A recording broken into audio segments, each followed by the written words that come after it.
Donc, je vais vous partager mon écran pour voir un petit peu à quoi ça ressemble aujourd'hui. C'est-à-dire que j'ai pris l'Isonet Installer, j'ai installé toutes les options, donc c'est full complet, et tous les outils, toutes les petites personnalisations à droite à gauche qu'il peut y avoir, notamment cette petite fenêtre assez sympa qui c'est un petit moniteur système de ces gadgets. Je trouve ça assez stylé. Puis j'ai mis du temps à faire le thème, plutôt cool de le montrer. Donc après, j'ai aussi évolué sur le côté DevOps. Hein. Donc j'ai passé moi ingénieur cloud et DevOps quand j'étais en alternance en quatrième année en master 1. Et c'est là où j'ai eu l'idée de me dire bon bah maintenant il faut ajouter toute la partie cloud DevOps, donc tout ce qui va être Kubernetes, tout ce qui va être Terraform, Ansible, Docker, même si ça l'était déjà avant. Maintenant j'ai évolué un peu plus la chose. Voilà toute la partie Azure CLI pour les CLI des providers, etc. Une grosse majorité de ces outils qui sont listés ici, par exemple dans cette section, ce sont des outils que je maintiens moi-même dans la distribution. Donc ça demande un travail considérable. Si vous souhaitez en fin de séance, je pourrais vous montrer un petit peu comment c'est foutu. Plutôt pas mal parce que en fait ça nous permet ça permet l'objectif de Kaizen Linux principalement, enfin l'un de ses objectifs c'est de vous fournir un environnement pour sysadmin DevOps complet sans que vous ayez à maintenir quoi que ce soit. L'objectif c'est que c'est moi qui maintiens à jour les logiciels, c'est moi qui maintiens à jour en fait l'ensemble de l'environnement pour vous permettre du coup d'avoir un environnement pour sysadmin prêt à l'emploi dès l'installation avec un tas d'outils j'ai déjà dit. Si vous voulez, c'est bon, j'aime pas trop dire ça parce que voilà, mais c'est un peu le concept. Hein. C'est un petit peu comme un Kali Linux mais orienté pour les sysadmins. C'est un petit peu le même concept, mais là plutôt orienté pour les personnes qui ont de l'infrastructure et du coup bah aussi la sécurité défensive. On a pas mal d'outils côté défensif comme du firewalling, etc. Ce genre de choses déjà intégrées. Voilà, une petite surprise à la fin avec l'outil Exegol, peut-être qu'il y en a d'entre vous qui connaissent, donc je fais un petit démo en fin de session. Voilà, bah, basiquement au début, c'était plutôt des outils de maintenance hein, que j'avais mis en place, hein, donc tout ce qui permettait de faire de la protection de données, de la récupération de données, l'analyse de disques, tout ce qui va être par exemple analyse de secteurs défectueux, analyser la place qu'il y a sur le disque, etc. Voilà, pour faire un peu de ménage.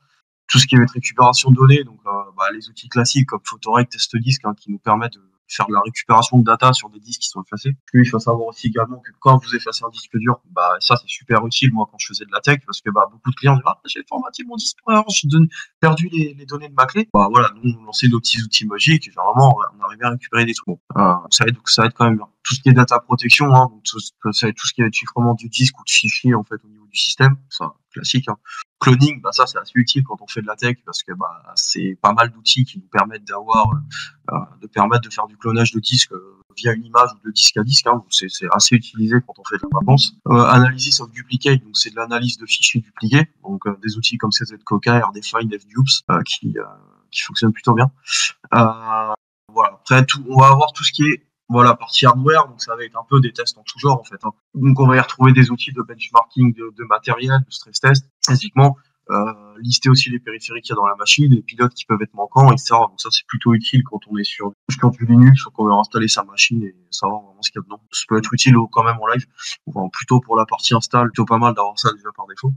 Des outils, quelques outils maison aussi, comme le Kaizen-Winky-Recovery qui permet de récupérer les clés Windows 8, Windows 10, Windows 11 du coup qui sont dans la carte mère directement. Donc, c'est plutôt pas mal, ça nous permet d'avoir un récupérateur rapide, donc ça envoie dans le terminal. Bon, là ça marchera pas parce que si je le lance, du coup, comme je suis dans une VM, j'ai pas de clé.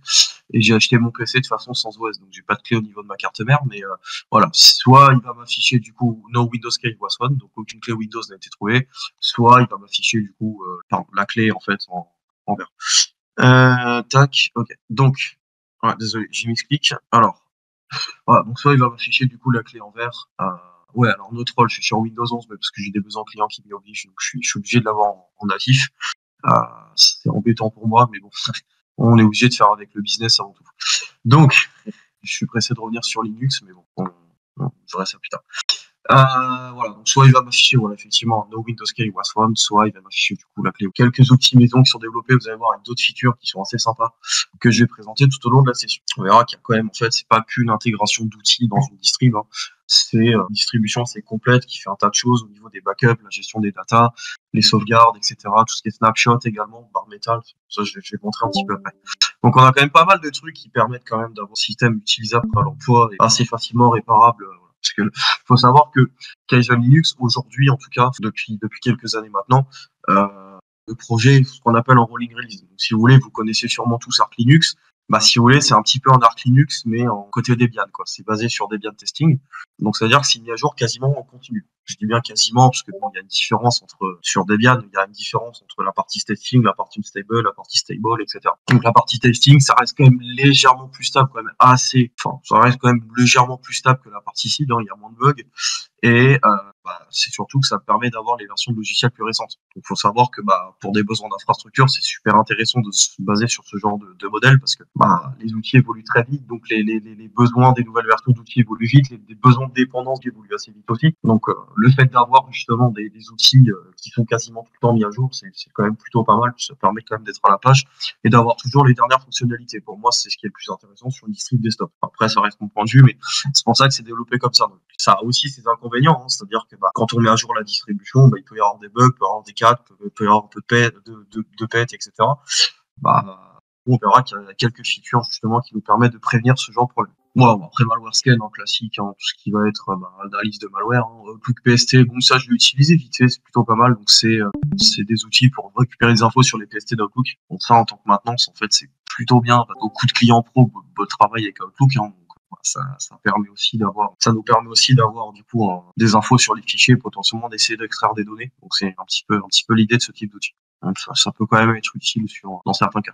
Tout ce qui est partitionnement, effacement, donc on va y retrouver des outils comme BishBit qui sont assez connus, Gparted, incontournable, qui est plutôt graphique, NY, Partid, Shred qui est une des commandes de Core Utils, qui est quand même assez utile ici, YPFS aussi également qui est vraiment très intéressant. Plein d'outils qui nous permettent de gérer du coup le partitionnement et l'effacement de nos disques. Donc parce qu'il faut savoir que quand vous formatez un disque, qui est à l'heure pour la partie recovery, les datas sont pas forcément effacées. C'est-à-dire que vous mettez votre file system au propre, mais vos datas sont quand même toujours présentes en fait sur votre disque au niveau de la table de partition, donc, de la MFT sur tout ce qui est TFS par exemple, et dans le cache des index au niveau des file system Linux. Donc du coup ces logiciels permettent aussi de réécrire soit des données à zéro, de réécrire des données aléatoires sur les disques. De toute façon, donc le formatage est beaucoup plus long, il peut prendre plusieurs heures à plusieurs jours, mais ça permet aussi d'avoir de sécuriser son disque. Ça, c'est plutôt utile quand on vend son ordinateur par exemple et que on veut éviter que justement ces petits logiciels-là permettent de gérer des datas. Le partitionnement effacement fait l'inverse, il nous permet de faire un effacement vraiment sécurisé, ce qui nous permet aussi d'être assez tranquille si on doit vendre un PC avec un disque. Donc, moi généralement je vends un disque neuf avec, mais ça après on n'a pas tous le truc.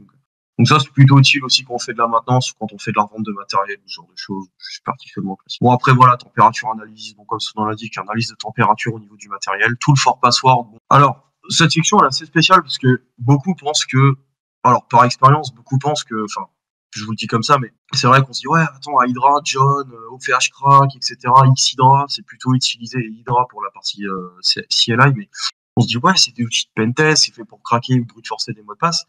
Mais je vous assure qu'en tant que tech, c'est quand même vachement utile aussi d'avoir des connaissances sur ces outils, parce que ça m'est déjà arrivé beaucoup de fois, en fait, malgré tout. Ça m'est arrivé quand même une bonne cinquantaine de fois.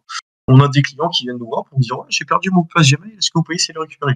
Bon, bien souvent, c'est un grand échec parce qu'on connaît pas la personne, donc c'est très compliqué de créer un dictionnaire basé sur ce qu'elle est.